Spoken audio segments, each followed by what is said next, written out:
पढ़ क्या रहे थे हम लोग?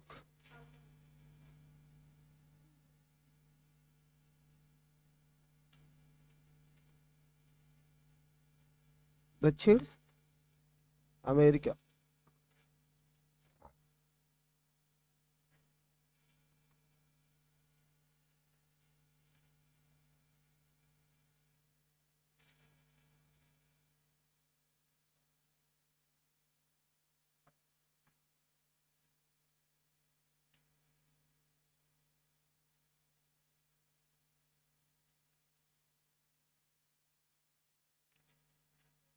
चलिए, कल आप अमेरिकी कॉन्टिनेंट को सुने थे, लिखे तो नहीं थे। अमेरिकी कॉन्टिनेंट को हमने डिवीजन किया था, एक तो महाद्वीपीय आधार पर। कितने भागों में? दो भागों में। एक उत्तरी अमेरिका, दूसरी दक्षिणी अमेरिका। उत्तरी अमेरिका कहाँ से? पनामा से उत्तर में। हाँ, और दक्षिणी अमेरिका पनामा से नीचे में दक्षिणी अमेरिका है। ठीक है। दूसरा हमने डिवीजन किया था भौगोलिक आधार पर, और कितने भागों में? तीन भागों में। एक उत्तरी अमेरिका, मध्य अमेरिका और दक्षिणी अमेरिका। उत्तरी अमेरिका कहाँ से? रियो ग्रांडे नदी से ऊपर, फिर रियो ग्रांडे से पनामा तक मध्य अमेरिका, और पनामा से दक्षिण में दक्षिण अमेरिका। तीसरा डिवीजन हम लोगों का था भाषाई आधार पर, और ऊपर आंग्ल अमेरिका, नीचे लैटिन अमेरिका। बता दो कि कनाडा में कौन सी भाषा बोली जाती है? फ्रेंच बोली जाती है। यूएसए में ब्रिटिश भाषा बोली जाती है, जबकि ब्राजील में पुर्तगाली, और अन्य दक्षिण अफ्रीकी स्पेनिश बोली जाती है। बस कल आपका क्लास यहीं पर हुआ था। आज आपसे बात करेंगे दक्षिणी अमेरिका को लेकर के, कि विश्व का चौथा बड़ा महाद्वीप, जिसे पक्षियों का महाद्वीप कहते हैं। आपके पास मैप हो, एटलस हो, आप निकाल के अपने सामने रख लेना। जिन जिन चीजों पर बातें होती है उस पर एक बार देखते रहेंगे उसको। ठीक है। दक्षिणी अमेरिका महाद्वीप, सबको ठीक है?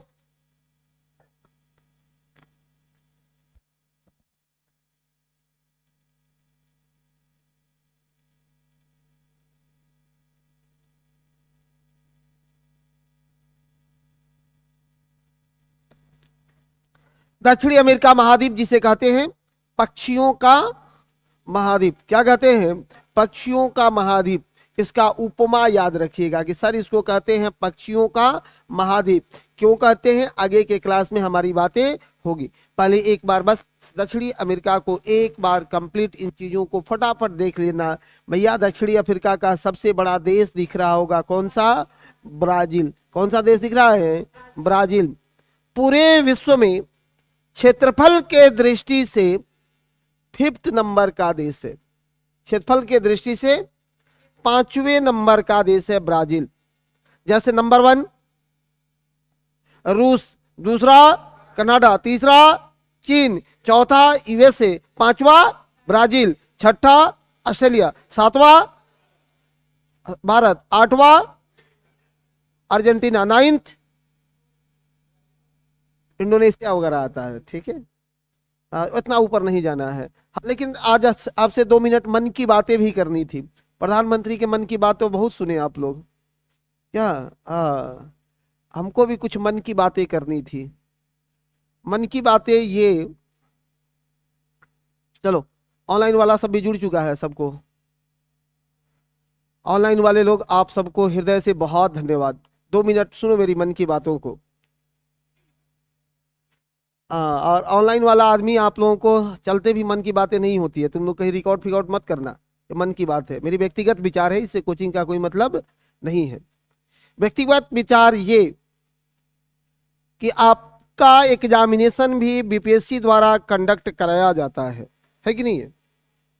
आयोग आपका भी वही है जो अभी 17वीं बीपीएससी का एग्जाम लिया है। रिजल्ट भी कल दे दिया। अच्छा,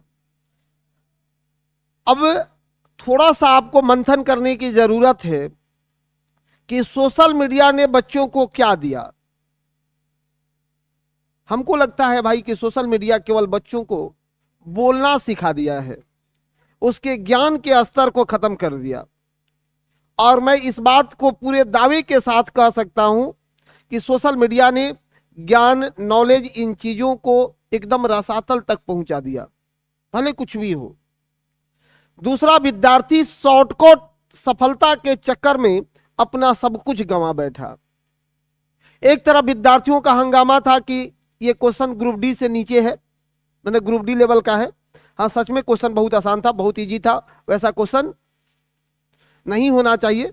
पीसीएस का आसान क्वेश्चन तो बहुत था, लेकिन उस आसान क्वेश्चन में आपको क्या नहीं पढ़ना था कि आप नहीं पढ़े थे? मतलब वो आसान क्वेश्चन में आपको क्या नहीं आना चाहिए? अगर देखा जाए कि इसमें एक पीसीएस विद्यार्थी को क्या नहीं आना चाहिए, तो कोई एक क्वेश्चन फाइंड आउट कर दीजिएगा कि ये पीसीएस को नहीं पढ़ना है।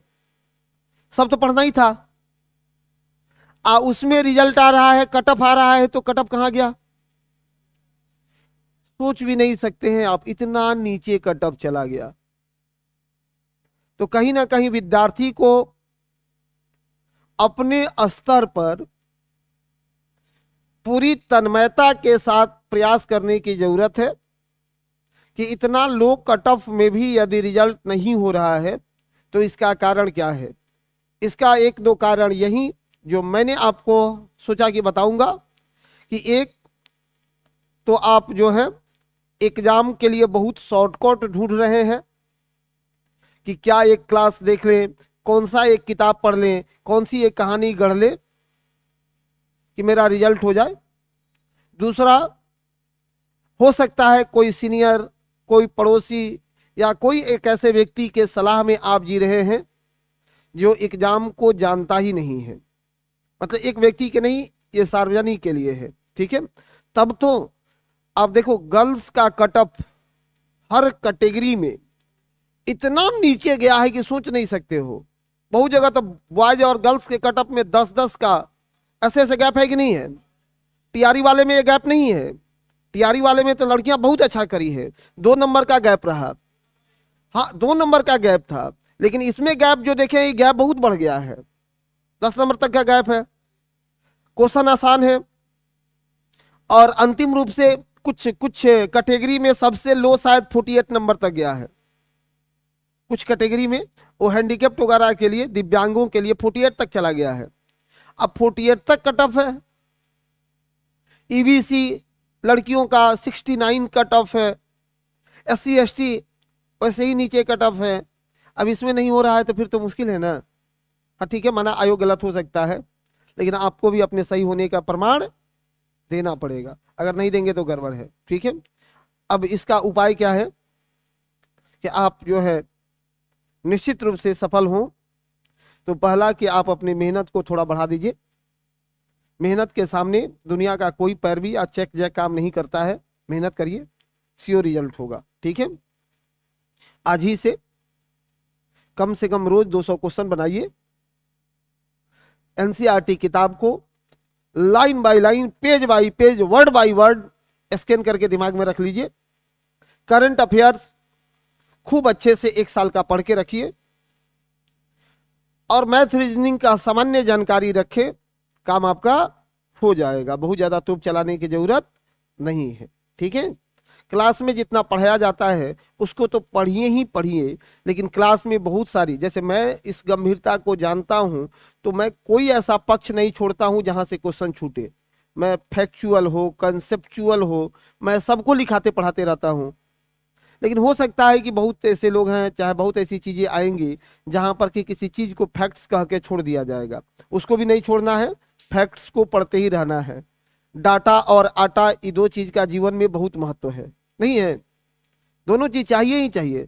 आटा नहीं रहेगा तो इंसान खाए भी ना मर जाएगा, और डाटा नहीं रहेगा तो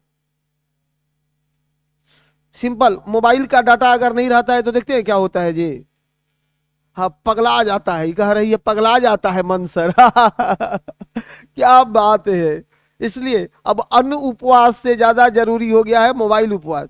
कि सप्ताह में 1 दिन अगर आप मोबाइल उपवास कर लेते हैं तो मानसिक और शारीरिक दोनों रूपों से बहुत सशक्त और मजबूत रहिएगा। अन्न उपवास की अब जरूरत नहीं है, बस ये कि नहीं। हाँ, और इसमें बैठे हुए लोगों में मैं दावे के साथ कह सकता हूं कि 99% लोगों का मोबाइल उपवास टूट जाएगा, वो लोग नहीं कर पाएंगे। हाँ, दावे के साथ कह रहा हूं, ठीक है, टूट जाएगा। वो सुबह से शुरू करेंगे लेकिन रात आते आते जो है ना, मन करेगा थोड़ा आज चला ही लेते हैं, है कि नहीं है। अन्य उपवास हो सकता है, तो जरूरत है उस मोबाइल उपवास को मजबूत बनाने का। आइए, आज हम लोग पढ़ रहे थे किसको? ब्राजील को। अपने आप मैप में निकालिए ब्राजील को। ब्राजील की राजधानी कहाँ है? ब्रासीलिया। बस एक बार देखते चलना है, सारे लोकेशन और अवस्थिति को देखते चलना है मेरे भाई, सबको देखते चलना है। ब्रासीलिया दिख गया राजधानी?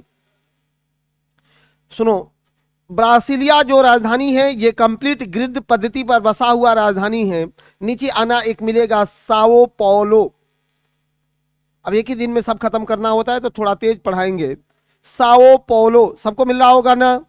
साओ पौलो दक्षिण अमेरिका का सबसे बड़ा नगर, विश्व का तीसरा सबसे बड़ा नगर। यहां नीचे होगा, दिखा?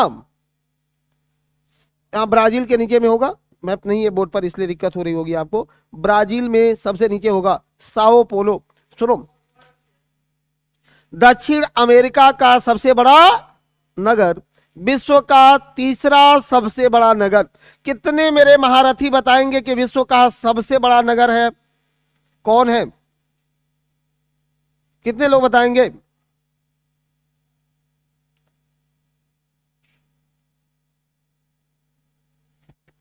विश्व का सबसे बड़ा नगर नहीं बताएगा? याद था, भुला गए? ये नहीं बतिया बीपीएससी पूछ लेता है। ऑनलाइन वाले तुम लोग भी बताते चलो। विश्व का सबसे बड़ा नगर कौन है? देखिए, सबसे बड़ा मैक्सिको सिटी, दूसरा है टोक्यो, और तीसरा है साओ पोलो। तीसरा है साओ पोलो। तीसरा कौन है? Sao Paulo. ठीक है। यहां कॉफी के बागान पाए जाते हैं और कॉफी के बागानों को फजेंडा कहा जाता है। कॉफी के बागानों को फजेंडा कहा जाता है, जबकि इस साओ पौलो को कॉफी शहर के नाम से जानते हैं। क्या बोलते हैं इसको? कॉफी शहर के नाम से जाना जाता है। कॉफी शहर भी इसको बोला जाता है। नेक्स्ट उसके नीचे आइएगा, सेंटोस। देखिए, एक बंदरगाह है, कौन सा? सेंटोस। सबको दिखा होगा साओ पोलो के नीचे कौन सा? सेंटोस। कौन सा बंदरगाह है भाई? सेंटोस। और इस सेंटोस बंदरगाह को बोलते हैं कॉफी बंदरगाह। इसी को बोलते हैं कॉफी बंदरगाह, क्योंकि विश्व की सर्वाधिक कॉफियां निर्यात होती है, एक्सपोर्ट होता है सेंटोस से, इसलिए सेंटोस को बोलते हैं कॉफी बंदरगाह। दो गो बात याद रखना है कि साओ पोलो कॉफी शहर और सेंटोस कॉफी बंदरगाह। सेंटोस कॉफी बंदरगाह बस एक परिचय भर है, इसके बाद मैं लिखवाऊंगा दूसरे ऑर्डर में। नीचे चलिएगा, एक और शहर मिलेगा, Rio de Janeiro. Rio de Janeiro मिल गया। वहीं आएंगे एक और, वहां एक नगर मिल रहा होगा, मनोस। मनोस, मनोस एक शहर होगा, मनोस। कौन सा शहर है? मनोस। नहीं मिला? मनोस रबर उत्पादन के लिए फेमस है, मनोस। ब्राजील में आपको दिख रहा होगा अमेजन, मनोस। अमेजन मिल रहा होगा, अमेजन वर्षा वन। किस प्रकार का वर्षा वन है? तो ये उष्ण कटिबंधीय है, ट्रॉपिकल है। कैसा वर्षा वन है? जहां ट्रॉपिकल है, उष्ण कटिबंधीय वर्षा वन है मनोस। जी हाँ, मनोस कह रहे हैं अमेजन। ये अमेजन वर्षा वन, जिसको कहा जाता है पृथ्वी का फेफड़ा, क्योंकि सबसे ज्यादा कार्बन सिंक जो होता है वो वहां पर होता है। हालांकि एक बात और याद रखना है, सर्वाधिक कार्बन सिंक का स्रोत आपसे पूछेगा तो क्या है? नहीं, महासागर है। सर्वाधिक कार्बन सिंक का स्रोत महासागर है, लेकिन पृथ्वी पर सर्वाधिक कार्बन सिंक होता है अमेजन में, इसलिए उसको बोलते हैं पृथ्वी का फेफड़ा। पृथ्वी का फेफड़ा। आगे आएंगे, इसमें और बातों को लिख लिए जाएंगे। ब्राजील के बारे में एक क्वेश्चन सबसे पूछ रहा हूं, ठीक है, सीखना है कि ब्राजील की सीमा कितने देशों से लगती है। सोच लेना था।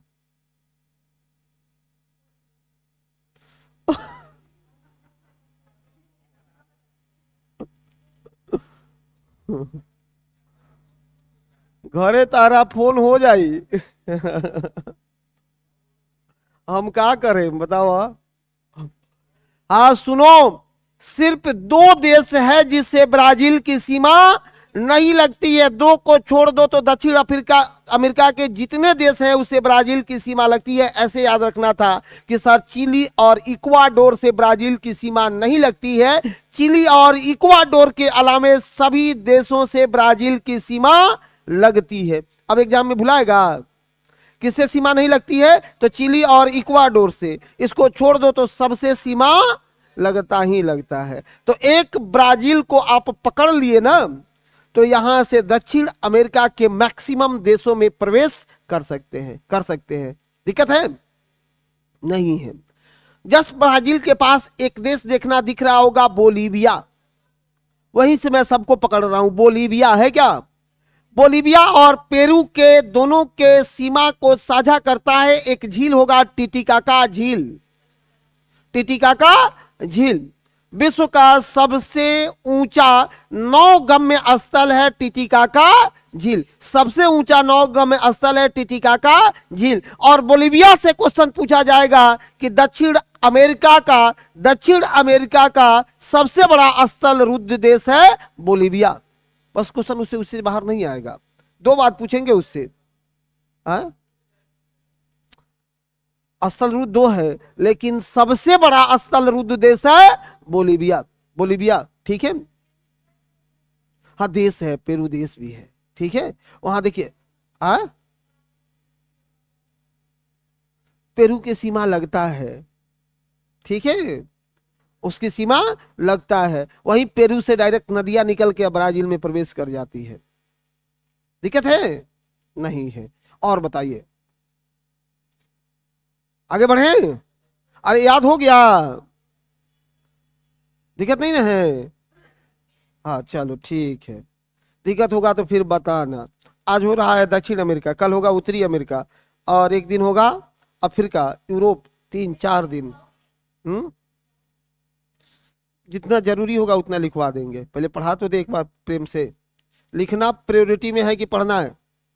जैसे बोलेंगे लिखना होगा तो पहले लिखवा ही देंगे, सबको छपवा देंगे। चलिए ठीक है, तो लिखवाएंगे तो इतनी क्लियरिटी नहीं आएगी। आगे बढ़ना भाई। अब बोलीविया के राजधानी आपसे पूछा जाएगा कि बोलीविया की राजधानी कहाँ है? लापाज। बोलीविया की राजधानी लापाज। बोलीविया की राजधानी लापाज। और यही लापाज जो है सबसे ऊंचाई पर अवस्थित नगरों में से एक नगर है लापाज भी। सबसे नगर भी है लापाज भी। दिक्कत है नहीं है।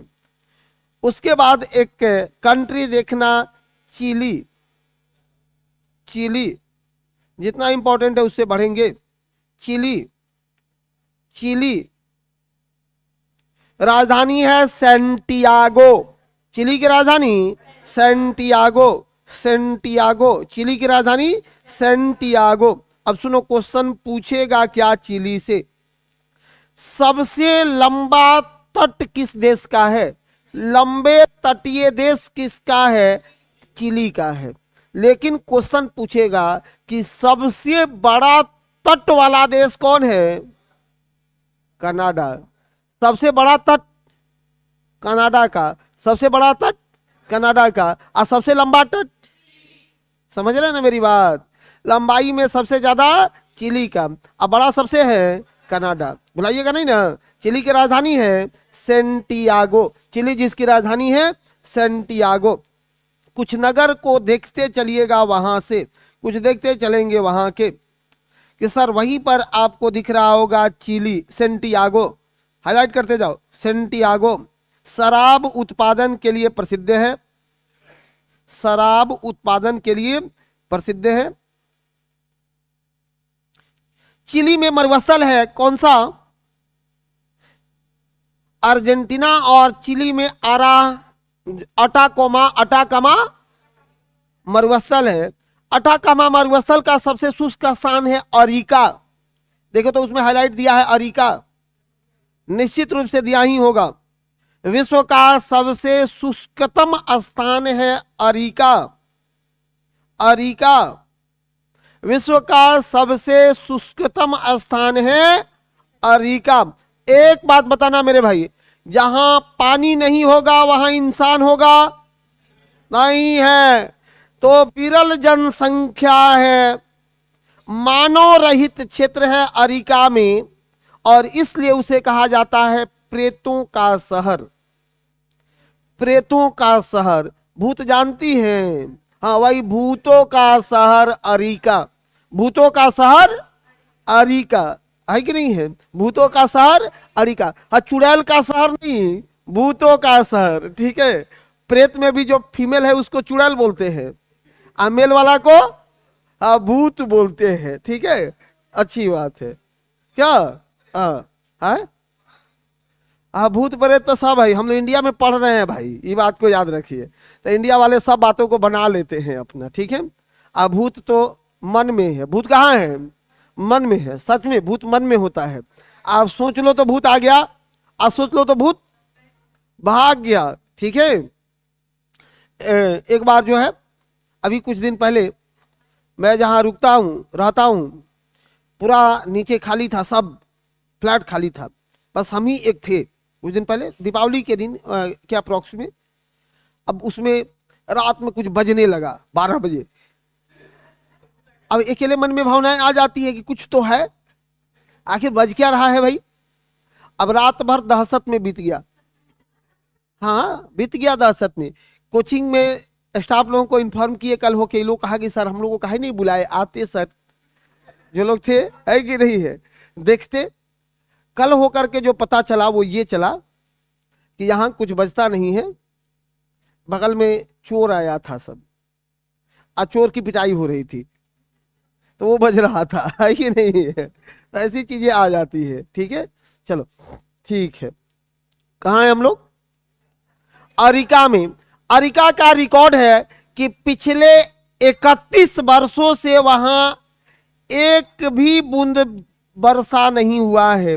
वहीं पर एक और जगह मिलेगा, अरिका को देख लेना, नाइट्रेट के लिए बड़ा फेमस है, नाइट्रेट के लिए फेमस है। अरिका चिली में है, जी हाँ, चिली में पढ़ा रहा हूं।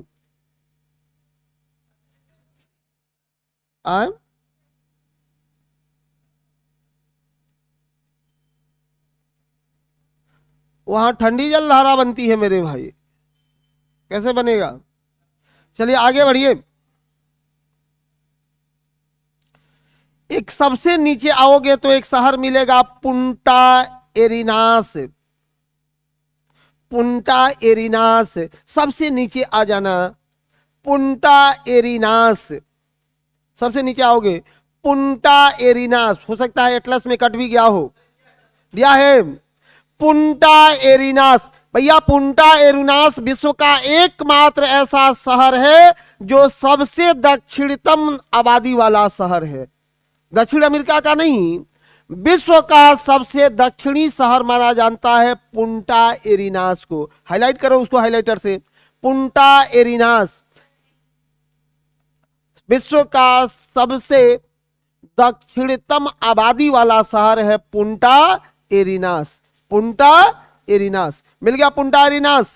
बस इतना बहुत है, इतना में तो बीपीएससी नाप दीजिएगा आप लोग, नापना चाहें तो।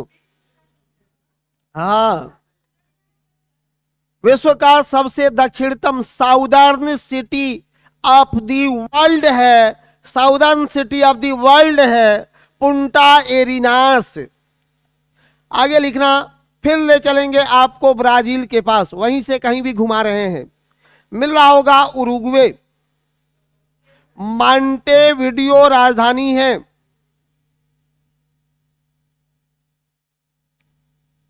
दिखा। वहीं राजधानी नगर को आगे बढ़ा लेना और इसमें से कुछ आपसे पूछा नहीं जाएगा, देख लेना। वहीं से थोड़ा सा पेरू को भी देख लेते हैं, 2-2 सेकंड में देखना है।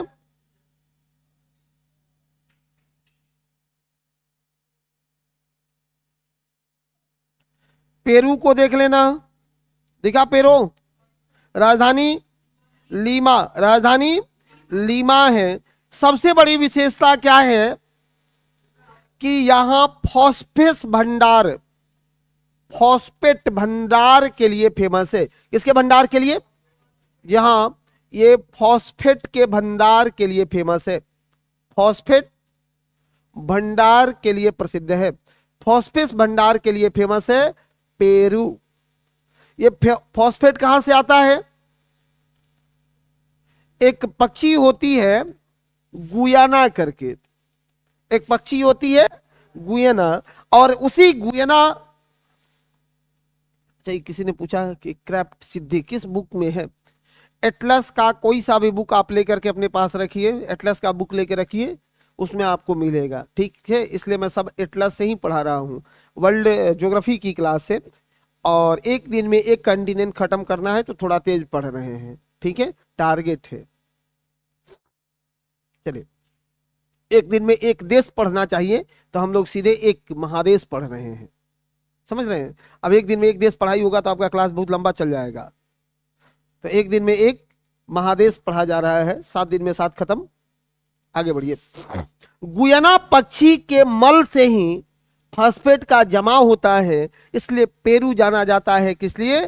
फॉस्फेट के लिए। नदी नाला सब बाद में पढ़ाएंगे इसी में। इक्वाडोर देख लो, दिखेगा इसमें क्विटो, इसकी राजधानी कहाँ? क्विटो।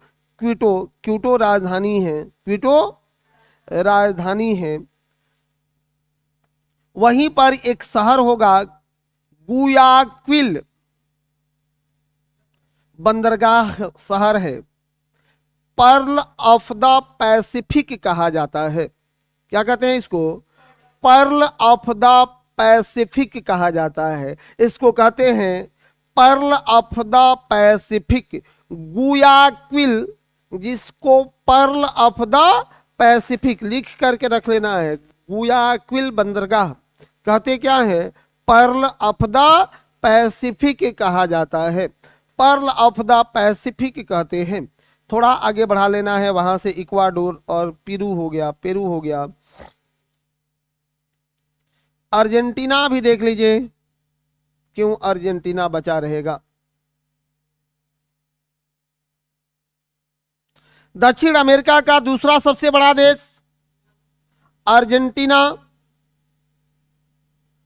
दक्षिण अमेरिका का दूसरा सबसे बड़ा देश अर्जेंटीना। उसका राजधानी नगर कहां है? Buenos Aires. राजधानी कहां है? Buenos Aires. राजधानी है ब्यूनस आयर्स, ब्यूनस आयर्स। बड़ी ये भी डेवलप सिटी है ब्यूनस आयर्स भी, अर्जेंटीना। वहीं पर एक और नगर दिख रहा होगा, रेजेरियो, रेजेरियो, रेजेरियो। गेहूं उत्पादन क्षेत्र है, गेहूं उत्पादन क्षेत्र है। मांस प्रसंस्करण के लिए जाना जाता है, मांस के प्रसंस्करण के लिए जाना जाता है।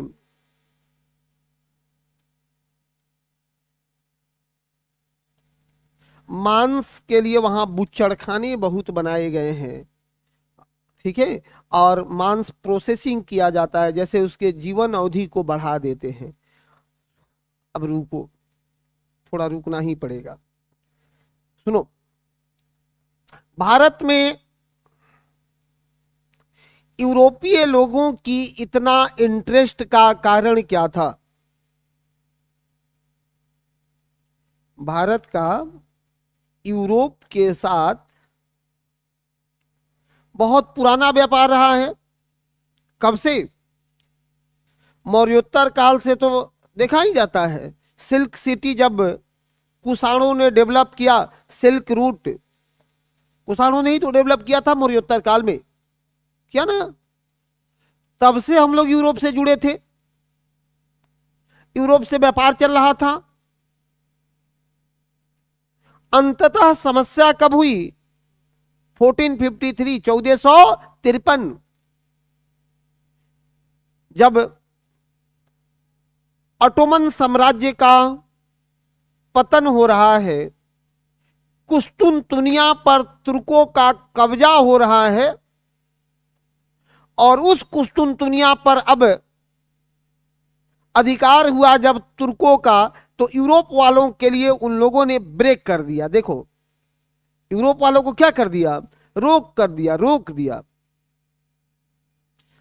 और कहा कि अब रास्ता से नहीं जाने देंगे। गांव में देखते हो झगड़ा होता है तो सबसे पहले लोग क्या करते हैं गांव में? और रास्ता रोक देते हैं। ये सब तो हुआ है वहां पर भी। आज जिसके जमीन में है, अगर किसी के घर जाने का रास्ता हो, बेचारा जीवन भर दबाव में जीता है, नहीं जीता है? हाँ, कि अगर कुछ हुआ तो सबसे पहले रास्ते में रोकता है कि नहीं जाने देंगे, रास्ता रोक दिए। लेकिन जिसके पास संसाधन है वो कहता है कि तुमने मेरा रास्ता रोका है, हम दूसरा रास्ता खरीद के जाएंगे, तुम्हारे तरफ से नहीं जाएंगे। यही भावनाएं तो यूरोप के साथ पुनः एक बार आ गई। हेनरी प्रिंस कंपास नेडिल का कि खोज दो जाके, इतना मेहनत है। और इसी के लिए तो वो भारत पहुंचे थे कि यहां से मसाला लेकर के जाएं, क्योंकि मसालों से बढ़ाया जाता है क्या? हाँ, मांस की जीवन अवधि को बढ़ा सकते हो। उसमें हल्दी और काली मिर्च का लेप लगा करके उसके लाइफ स्पैम को बढ़ाया जा सकता है। तो उसी तरह वहां भी इस मांस के जीवन अवधि को बढ़ाने के लिए आधुनिक बुचड़ खानों की स्थापना की गई है, जिसको फ्रॉगरीज कहा जाता है। ठीक है, बस इतनी सी बात बतानी थी आपको। आगे बढ़िए। तो सोच रहा होगा कि लगता है इतिहास के रास्ता पकड़ लिए, नहीं पकड़े हैं। ठीक है, छोड़ो। यहीं पर एक शहर आपको दिख रहा होगा, मेंडोजा।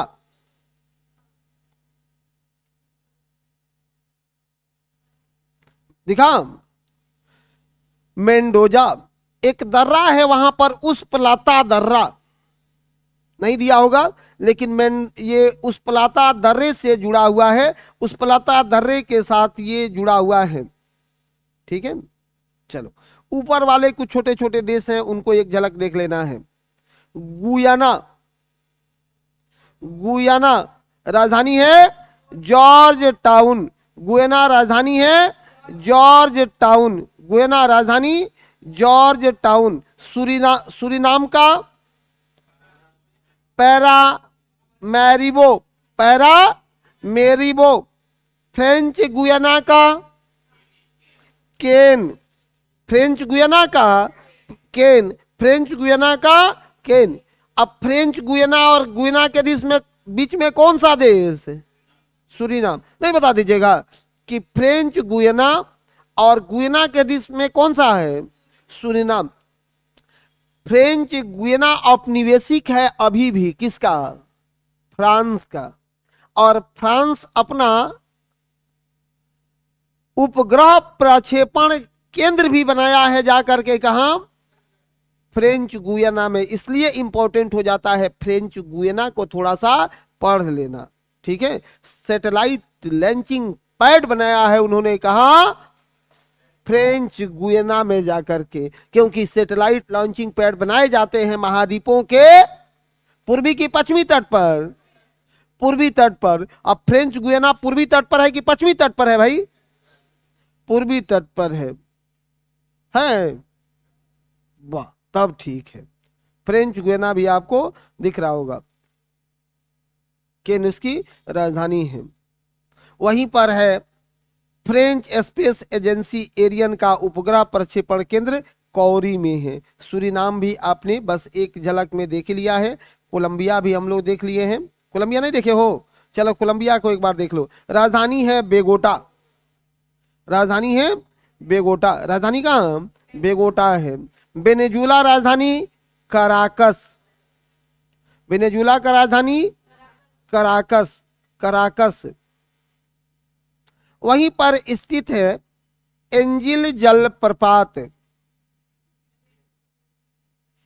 एंजिल जलप्रपात, एंजिल जलप्रपात विश्व का सबसे ऊंचा जलप्रपात, विश्व का सबसे ऊंचा जलप्रपात। कुछ खाड़ी देख लेना है, कुछ खाड़ी देख लो। ऊपर से देखना शुरू करेंगे। ग्वाकिल की खाड़ी इक्वाडोर के पश्चिम में प्रशांत महासागर में देखिएगा, जहां इक्वाडोर देखे थे वहीं पर एक खाड़ी दिया हुआ है, ग्वाकिल की खाड़ी। दिखा है कि नहीं? कौन महासागर में है, क्वेश्चन ही पूछेगा। कौन महासागर? प्रशांत महासागर। कौन महासागर? प्रशांत महासागर। दूसरा एक और खाड़ी आपको दिख रहा होगा, पेनास की खाड़ी। पेनास की खाड़ी, पनामा तो ऊपर होगा भाई, पेनास लिखा होगा। जहां चिली देखे थे ना, तो चिली के पास देखो तो भाई वहां भी है, गल्फ ऑफ पेनास नहीं लिखा है? लिखा ही होगा। पेनास के खाड़ी किस देश के पास है? चिली के पास है। महासागर कौन सा? प्रशांत महासागर। पेनास चिली के पास, महासागर प्रशांत महासागर। जॉर्ज टाउन या सेंट जॉर्ज की खाड़ी अर्जेंटीना में। सेंट जॉर्ज की खाड़ी अर्जेंटीना के पास, ये भी दिख रहा होगा सबको। अच्छा, और जो इंपॉर्टेंट है उसी पर बात करेंगे। मैगेलन जल संधि, बीबीआई, मैगेलन जल संधि। नीचे देखो, अर्जेंटीना के पास नीचे दिख रहा होगा, दिखा? मैगेलन जल संधि किसको किससे पृथक करता है? दक्षिण अमेरिका को टियरा डेल फ्यूगो से अलग करता है, टियरा डेल फ्यूगो से अलग करता है। दक्षिण अमेरिका को टियरा डेल फ्यूगो से अलग करता है मैगेलन जल संधि। लिखा गया? तो लिख लो कॉपी में उसको। मैगेलन जल संधि ये अलग करता है किसको? टियरा डेल फ्यूगो से दक्षिण अमेरिका को सेपरेट करता है, सेपरेट साउथ अमेरिका किससे? टियरा डेल फ्यूगो से अलग करता है। दक्षिण अमेरिका को टियरा डेल फ्यूगो से अलग करता है। एक है Drake passage, Drake passage, Drake passage या ड्रेक जल संधि, ड्रेक पैसेज ही लिखो।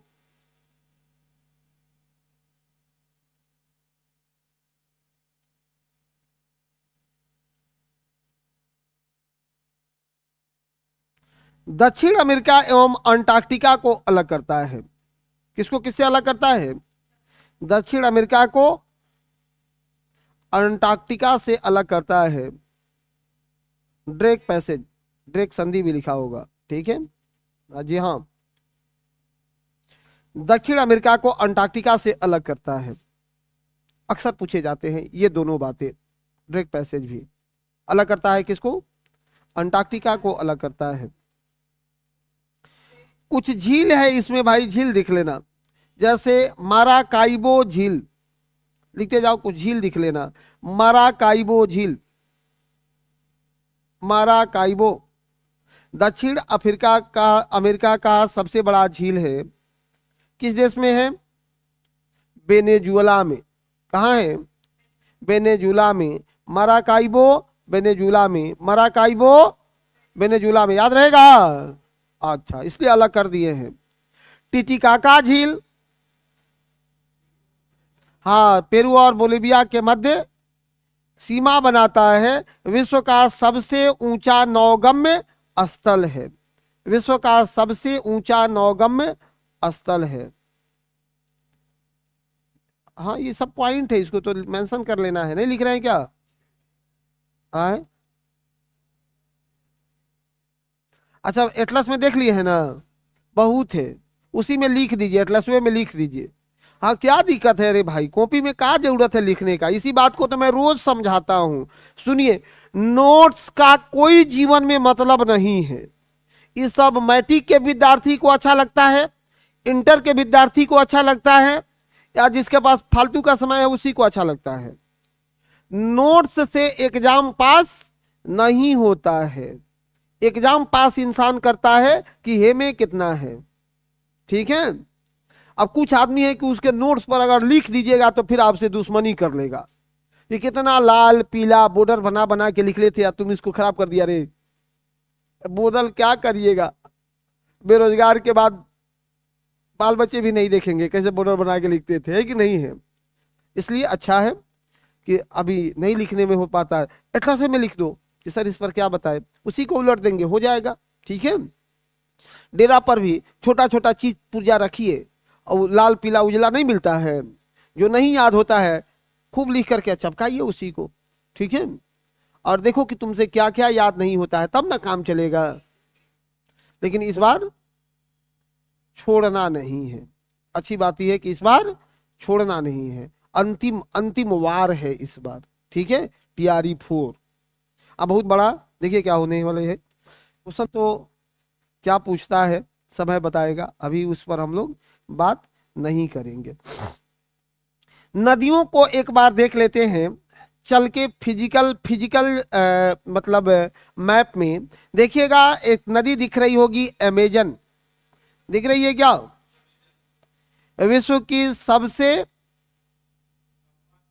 हाँ, अपवाह तेज में बड़ी और दूसरी सबसे लंबी नदी है।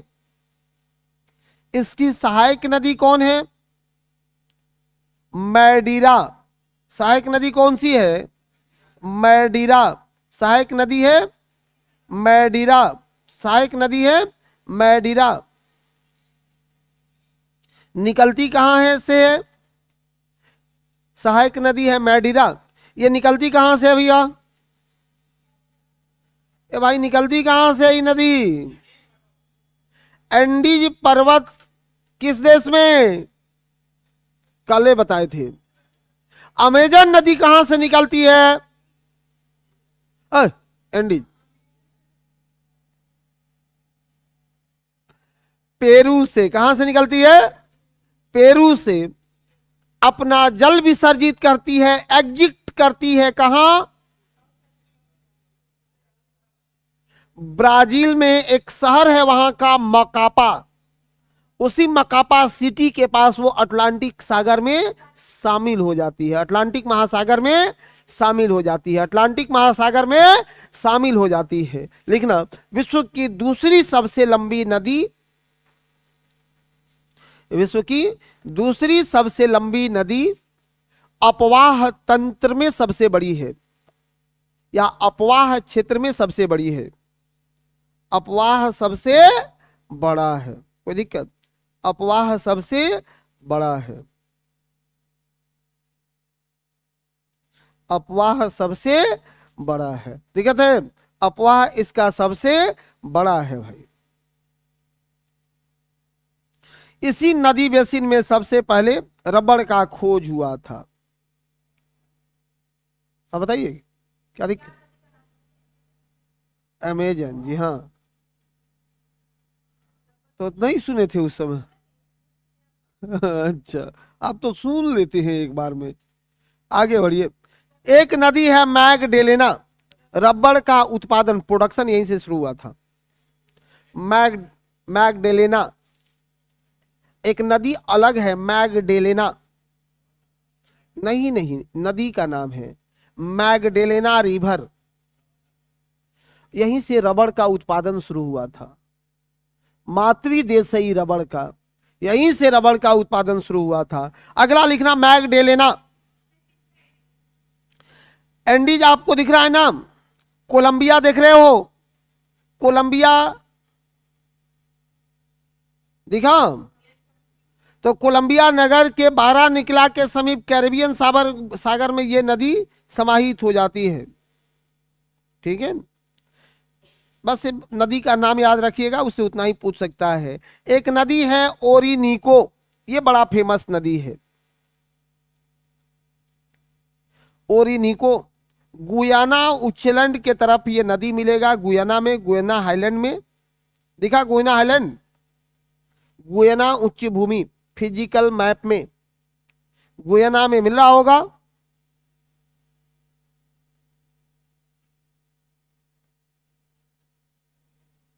ओरिनिको नहीं मिला? हाँ मिल गया होगा। इसी की एक सहायक नदी है, वेनेजुएला में चलोगे तो कैरोनी इसकी सहायक नदी है। अब उस कैरोनी पर है विश्व का सबसे ऊंचा जलप्रपात एंजिल जलप्रपात।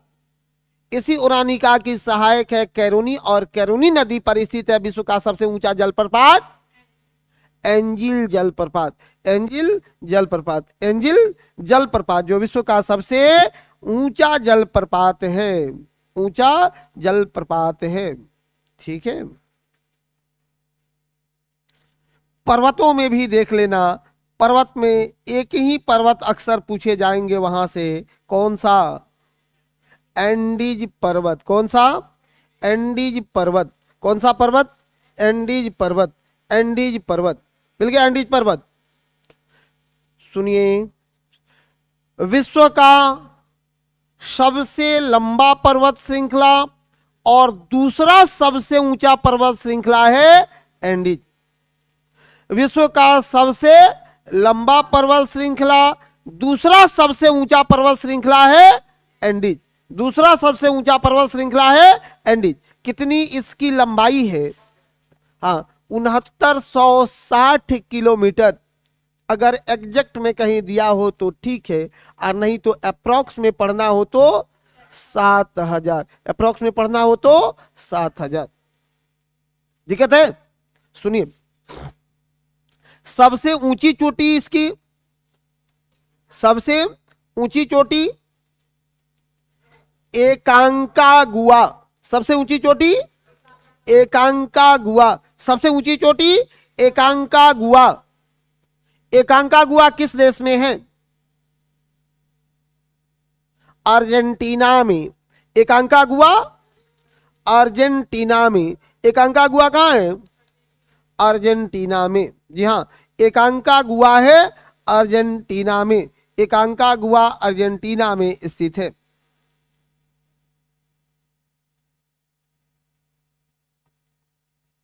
यह कितने देशों में फैला है? कितने देशों में फैला है? कितने देशों में फैला है? 7 देश में। कितने देश में? 7 देश में। मैप है ना आपके पास? ऊपर वेनेजुएला से लेकर के, वेनेजुएला से लेकर के और अर्जेंटीना तक, वेनेजुएला से लेकर के अर्जेंटीना तक कितने देशों में है? 7 देश में है। सातों का नाम लिख लेंगे, आगे मैप से काम चल जाएगा। कितने देशों में है? 7 देशों में है। क्रम देख लेना, Venezuela, Colombia, Ecuador, Bolivia, Peru, Chile और अर्जेंटीना। चिली और अर्जेंटीना। चिली और अर्जेंटीना में कितने देशों में है? 7 देशों में। 7 देशों में फैला हुआ है एंडीज। कितने देशों में है? 7 देशों में फैला हुआ है एंडीज।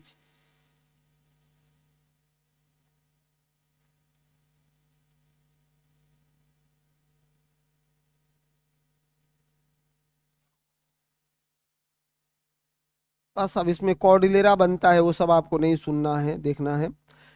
कुछ हाईलैंड भी है, जैसे ऊपर में आपने एक देखा था गुयाना उच्च भूमि, देखे हैं क्या? ब्राजील के उत्तरी क्षेत्र में गुयाना, सुरीनाम और फ्रेंच गुयाना में विस्तृत है। दिख गया क्या? गुयाना हाईलैंड सबको मिला? गुयाना हाईलैंड, ब्राजील की सबसे ऊंची चोटी भी इसी पर स्थित है। ये जानने पर नहीं, बस इतना याद रखना, गुयाना हाईलैंड है यहां पर। ठीक है।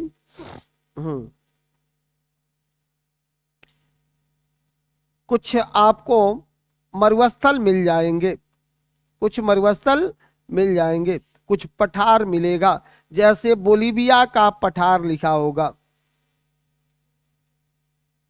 बोलीविया का पठार लिखा है क्या? अल्टीप्लेन नाम है, बोलीविया में स्थित है। जी हाँ, ये भी दिख रहा होगा।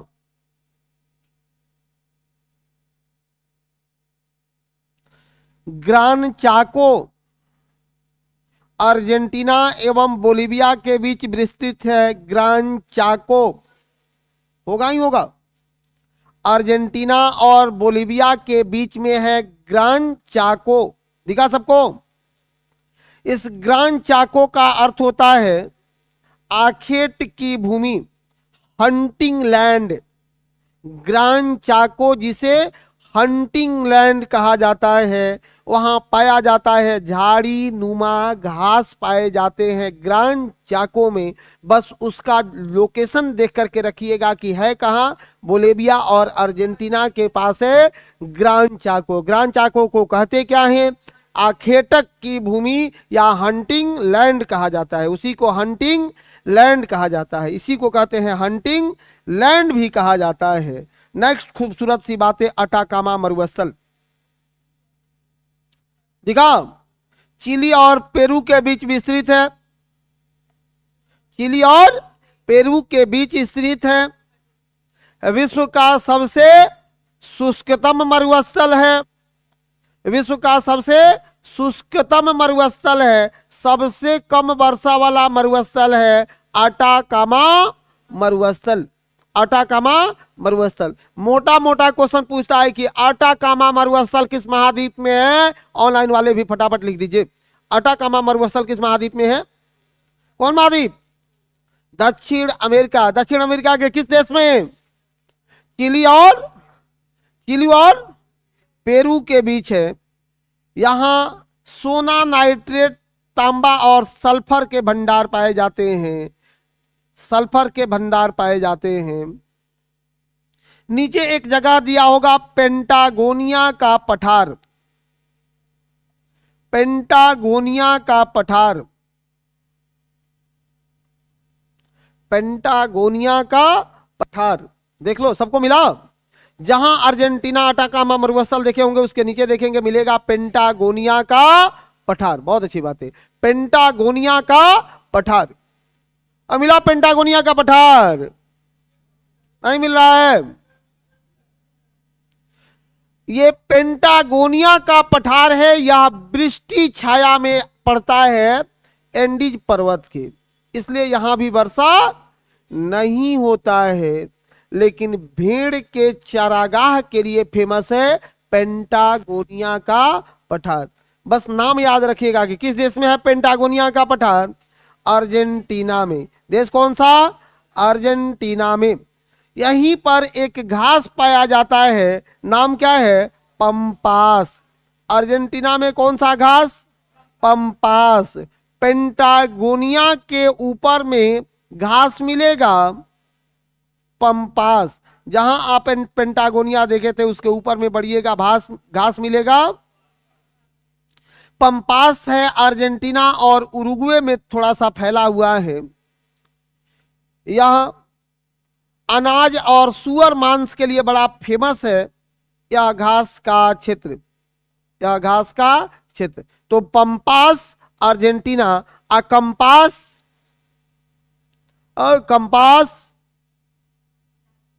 Brazil, Llanos Venezuela. लानोस, तीन को बतिए याद रखना है। वर्ल्ड ज्योग्राफी कहने पर लगता है कि पूरा विश्व समा गया है। हाँ समाया तो है, लेकिन इसका तोड़ भी तो निकाल दिया गया है ना कि कुछ कम पढ़ के भी आपका काम चल सकता है, आराम से चल सकता है। कोई बहुत ज्यादा हाइपर होने की जरूरत नहीं है, कम पढ़ के भी तो चल सकता है। अब थोड़ा सा लिखवा दे कि आगे बढ़े, कुछ कुछ पॉइंट नोट करा दें। बहुत तो हो ही गया, लेकिन कुछ कुछ लिख लीजिए। ठीक है, ठीक है, लिखो। दक्षिण अमेरिका, साउथ अमेरिका विश्व का तीसरा बड़ा महाद्वीप, थर्ड लार्जेस्ट कंटिनेंट।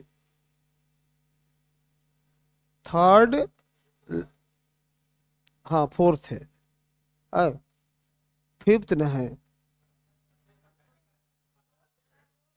सुनो, एशिया, अफ्रीका, उत्तरी अमेरिका और दक्षिणी अमेरिका कितना नंबर पर है?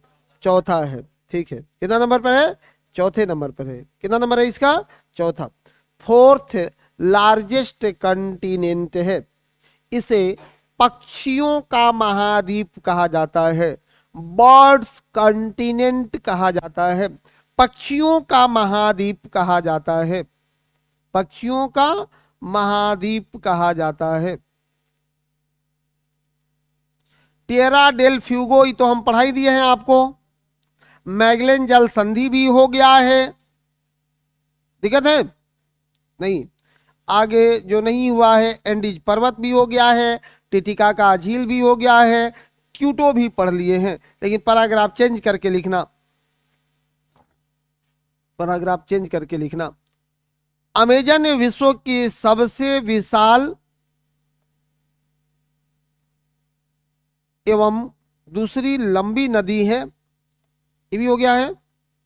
अमेजन को लिखे हो ना? हाँ, तो इसको भी हटाओ, इसको भी नहीं लिखेंगे, इसको भी नहीं लिखेंगे। जो नहीं लिखे होंगे काम उसी पर करेंगे, ठीक है।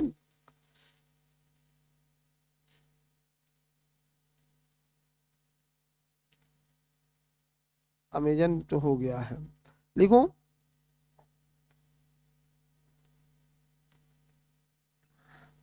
यहां अमेजन वर्षा वन है जिसका स्थानीय नाम सिलवास है। लोकल नेम क्या है? सिलवास है। अमेजन वर्षा वन है, उष्णकटिबंधीय वन है जिसका लोकल नेम सिलवास है। स्थानीय नाम क्या है? सिलवास है। लोकल नाम सिलवास है, स्थानीय नाम सिलवास है भाई। एक लाइन लिखिएगा, अमेजन बेसिन ही रबड़ वृक्षों का मूल स्थान है।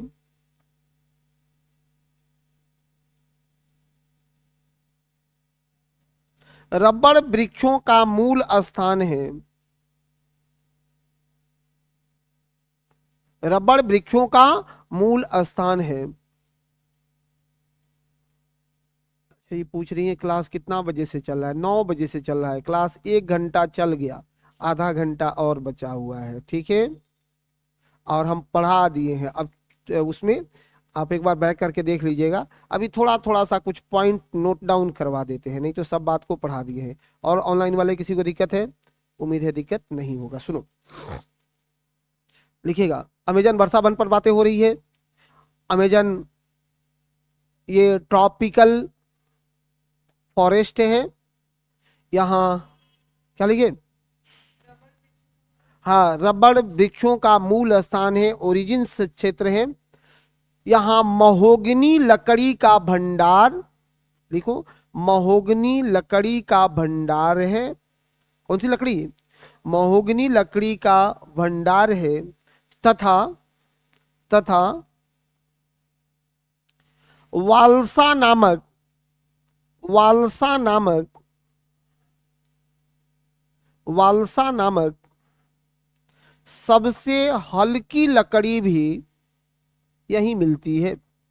वालसा नामक सबसे हल्की लकड़ी भी यही मिलती है। वालसा नामक सबसे हल्की लकड़ी भी यही मिलती है।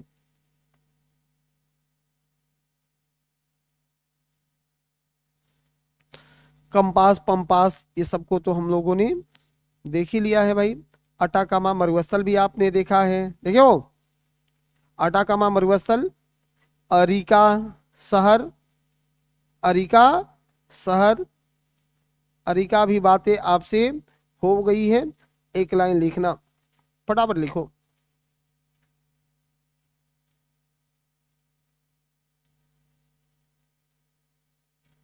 काम की बातें।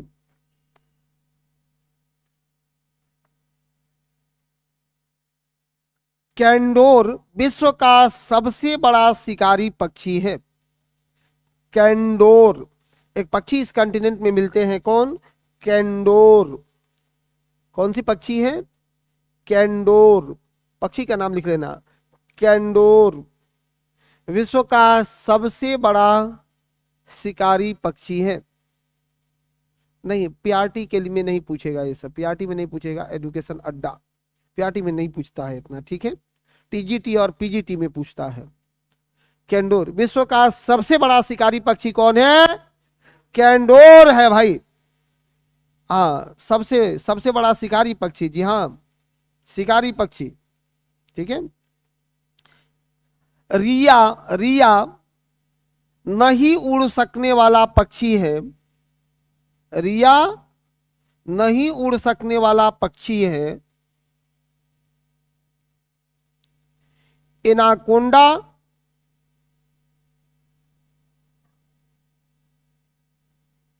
एनाकोंडा सांप अमेजन में मिलता है।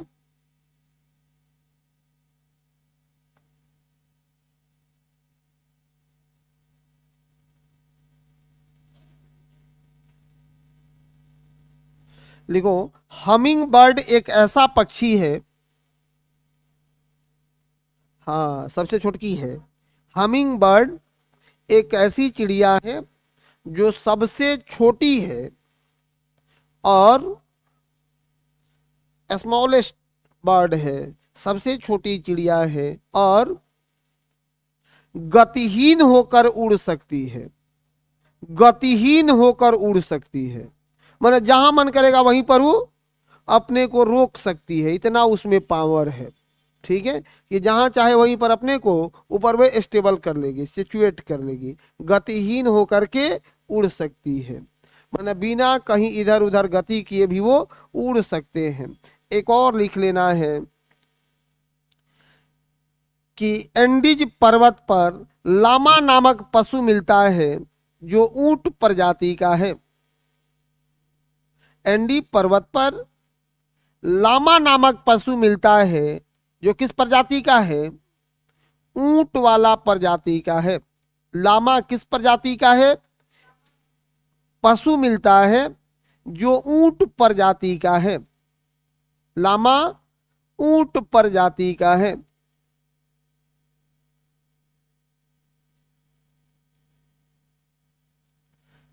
कहवा के बगान को क्या कहते हैं? फजेंडा कहते हैं, लिखे हो ना?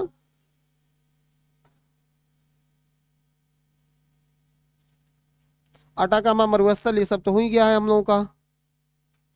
झील उल तो पढ़ ही लिए हैं, गुयानो पक्षी भी पढ़ लिए हैं। दक्षिण अफ्रीका के मूल निवासी को रेड इंडियन कहा जाता है। जी हाँ जी, दक्षिण अमेरिका के मूल निवासी को क्या कहते हैं? रेड इंडियन कहते हैं। रेड इंडियन कहते हैं।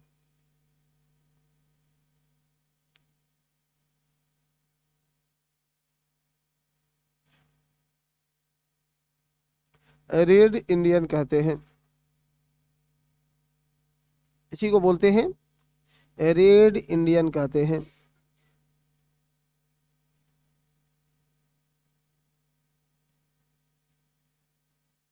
चलो, इस प्रकार यदि इतना आप कर लेते हो तो आप लोगों के स्तर पर क्वेश्चन नहीं छूटेगा, ठीक है। आइए अगले कंटिनेंट की ओर प्रवेश करते हैं। हालांकि टारगेट है 1 डे 1 कंटिनेंट, ठीक है, और हम लोग अपना टारगेट बहुत बखूबी निभा भी लेते हैं। मिल रहा होगा आपको कौन सा? North America. जी हाँ, इसी के बड़े भाई हैं नॉर्थ अमेरिका, इसी का बड़का भाई है नॉर्थ अमेरिका। नॉर्थ अमेरिका मिल गया, नॉर्थ अमेरिका। नॉर्थ अमेरिका, सब लोग ठीक हो? नॉर्थ अमेरिका,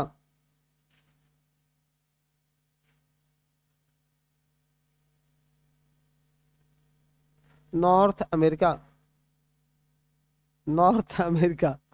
रेड इंडियन क्यों कहते हैं? सुनो, एक तो मतलब ये ऐसी बात नहीं है कि वे इंडियन हैं, उन्होंने उसको रेड इंडियन उसको करके रखा है, इंडिया से उनका कोई संबंध नहीं है। नॉर्थ अमेरिका पर बात कर लेते हैं आपसे। विश्व का तीसरा सबसे बड़ा महाद्वीप, विश्व का तीसरा सबसे बड़ा महाद्वीप। कौन सा? विश्व का कौन सा?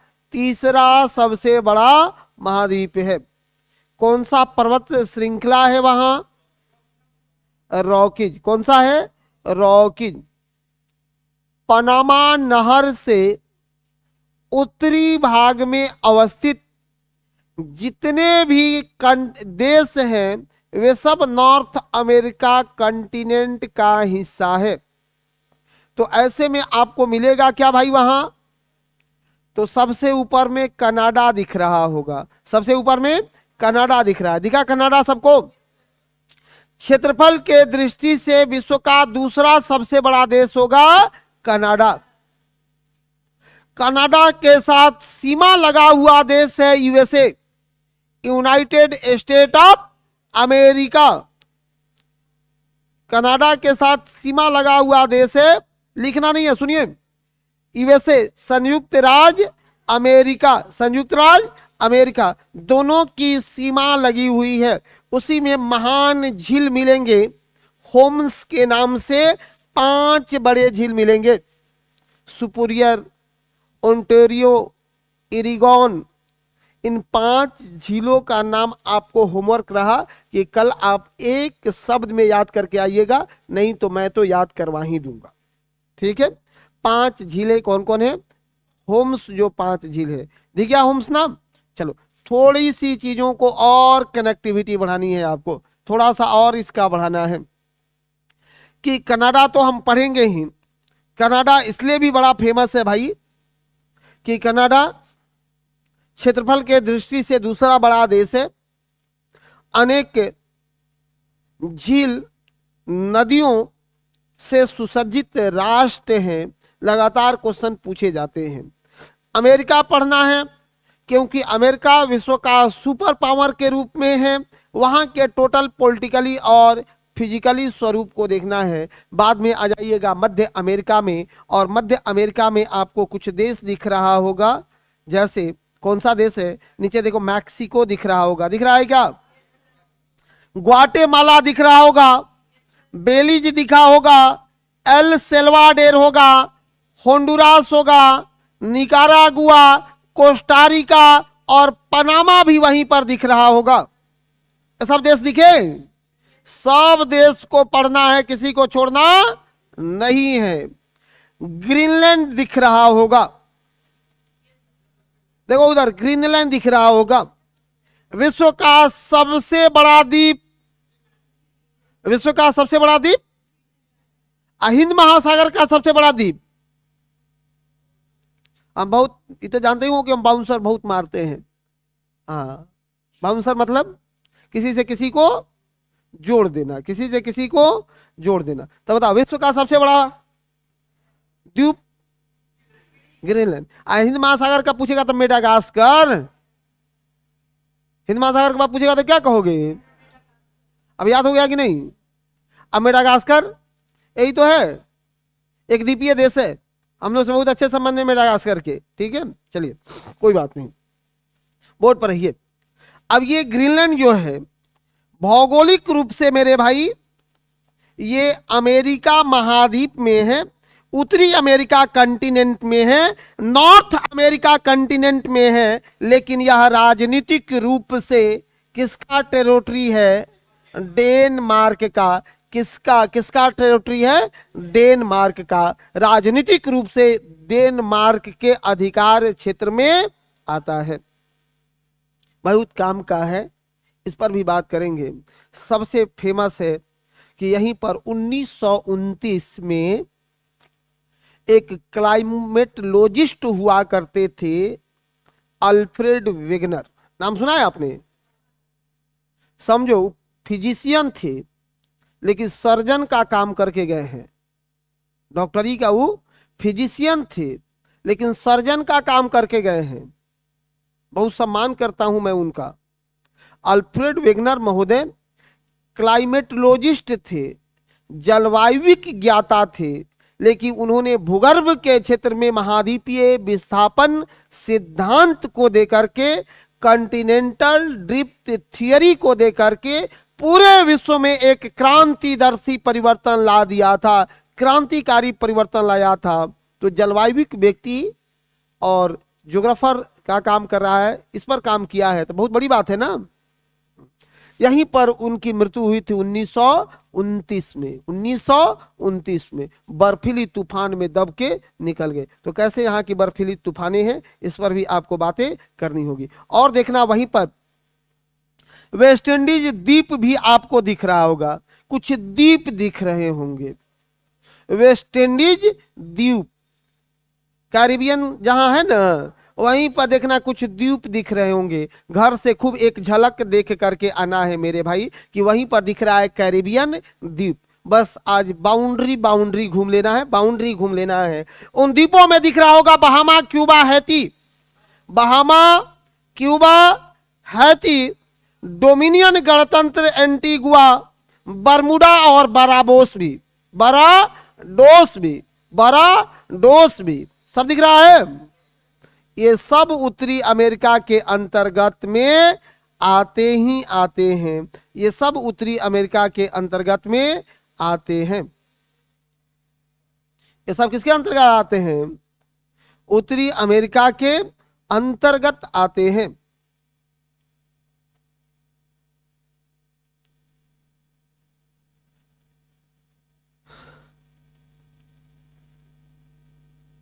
ठीक है, अब एक तरफ से पढ़ना शुरू करेंगे, जैसे कनाडा के। क्या बात है ऑनलाइन वाले, आपका पेड बैच नहीं चल रहा है पूजा जी? ये क्लास तो आप पेड बैच में ही देख रही हैं, अब बताइए तो कैसे नहीं चल रहा है? ये क्लास आप पेड बैच में ही देख रहे हैं, ये क्लास यूट्यूब पर लाइव नहीं है। और किसी को दिक्कत है? यूट्यूब पर भी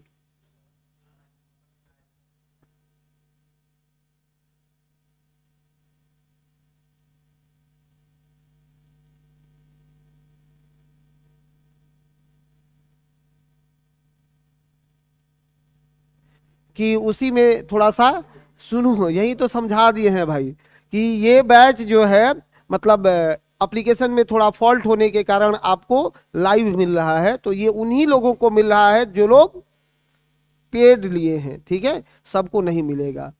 हाँ निश्चित रूप से कोई बात नहीं, यूट्यूब पर है तो आप ही को मिल रहा है, जो लोग पैसा दिए होंगे मैनेजमेंट को उन्हीं को मिल रहा होगा, ठीक है। अब वैसे लोगों को नहीं मिलेगा, वैसे लोगों को तो शाम में 7 बजे हम मिलते हैं, हम मिलते रहेंगे, ठीक है। चलो शाम में 7 बजे मिलेंगे।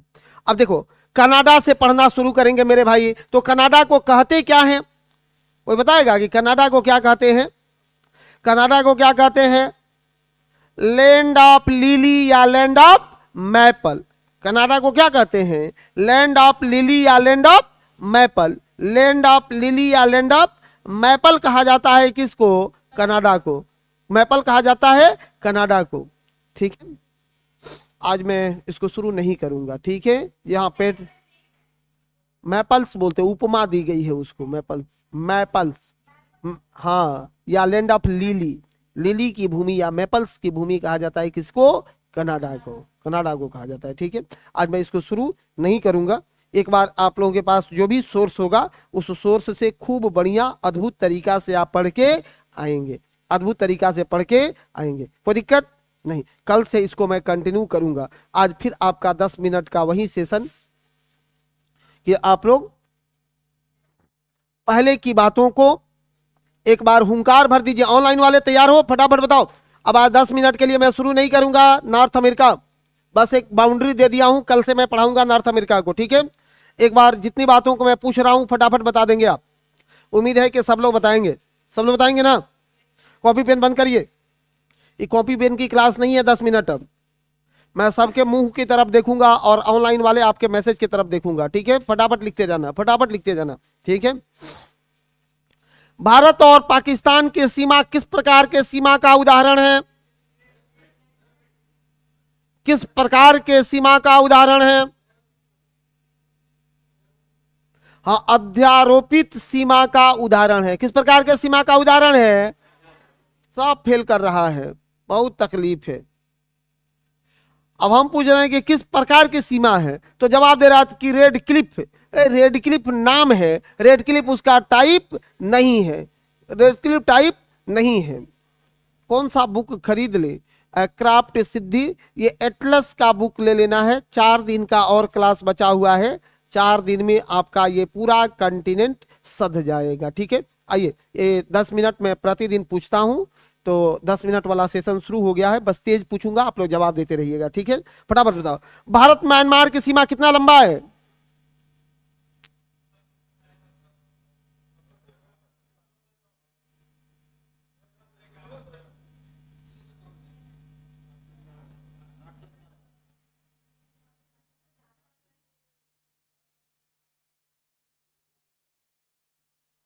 ये गलत बात है कि नहीं है, बताइए।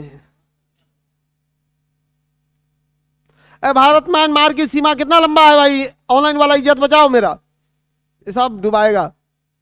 1643 किलोमीटर लंबा है। बोलते क्या है, क्या बोलते हैं भारत म्यांमार सीमा रेखा को? इंडो बर्मा बैरियर कहा जाता है। इंडो बर्मा बैरियर कहा जाता है। किस किस राज्य से सीमा लगती है? तो उस दिन एकदम गला फाड़ के पढ़ाते हैं। देखा, मेघालय से सीमा लगा रहे थे, उल्टा लटकवा देंगे। अरुणाचल प्रदेश, नागालैंड, मणिपुर और मिजोरम। अरुणाचल प्रदेश, नागालैंड, मणिपुर और मिजोरम, ऐसे नहीं याद करना है। अच्छा, विश्व का सबसे सक्रिय ज्वालामुखी कौन है? ये पढ़ाई हुआ था उस दिन, मौना लोआ। पढ़ाई हुआ है मौना लोआ, आगे नहीं है आपके कॉपी में? हाँ, हवाईयन द्वीप पर हुए तो पढ़ाई सब कॉपी में लिखल है। अब क्या किया जाए बताओ? सुनो, रोज पर बताना पड़ेगा, रोज बताना पड़ेगा। ये बताओ कि सिक्किम की सीमा कितने देशों से लगती है? कै गो? 3। सिक्किम की सीमा कितने देशों से? 3 देशों से लगती है। कौन कौन 3 देश? सिक्किम को क्या कहा जाता है? मठों की भूमि सिक्किम। मठों की भूमि सिक्किम, मठ की भूमि सिक्किम। 3 देश से सीमा लगती है। इसी दिन के लिए पढ़ाते हैं कि भूटान, चीन और नेपाल। भूटान, चीन और नेपाल। भूटान, चीन और नेपाल। राजधानी कहां है? राजधानी सिक्किम में कंचनजंगा है। कंचनजंगा का हाइट कितना है? हाइट कितना?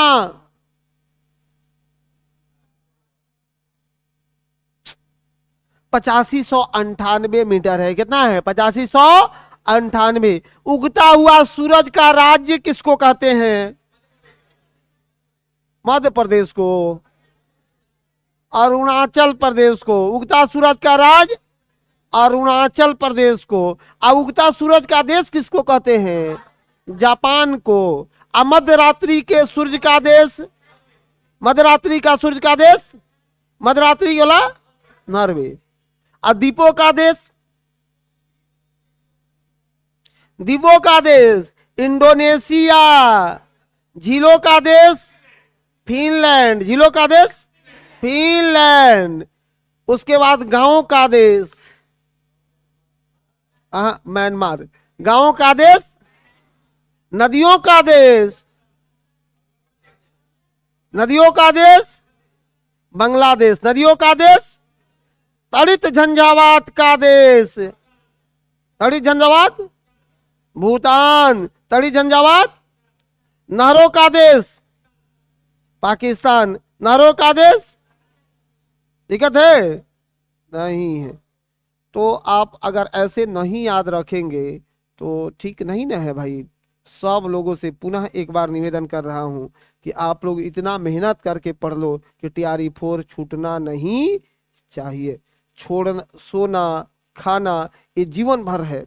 अभी थोड़ा कम खाएंगे 2 रोटी, थोड़ा कम सोएंगे 2 घंटा, लेकिन पढ़ेंगे, ठीक है। और सब ज्ञान जो देने वाला आदमी सब है ना, उससे भागो कि 8 घंटा सोना बहुत जरूरी है। ये सब बकचोदी करते रहता है सभी। अब छोड़ो भाई, क्या शब्द बोल दिया, सुनो। सच बोल रहा हूं, पड़ोसी बैठ जाएगा और कहेगा अरे भाई क्या कर रहे हो, 8 घंटा नहीं सोओगे तो दिमाग काम नहीं करेगा। ऐसा नहीं है, आप जितना 4 घंटा सो करके काम चला लीजिए। और ये कौन चल रहा है महीना, आपको पता है? जनवरी बीत गया, नया साल का जनवरी बीत गया, पता ही नहीं चला कैसे बीत गया, कुछ नया हुआ नहीं। हम लोग के लिए एक ही दिन नया होता है, 1 जनवरी, नहीं होता है नया।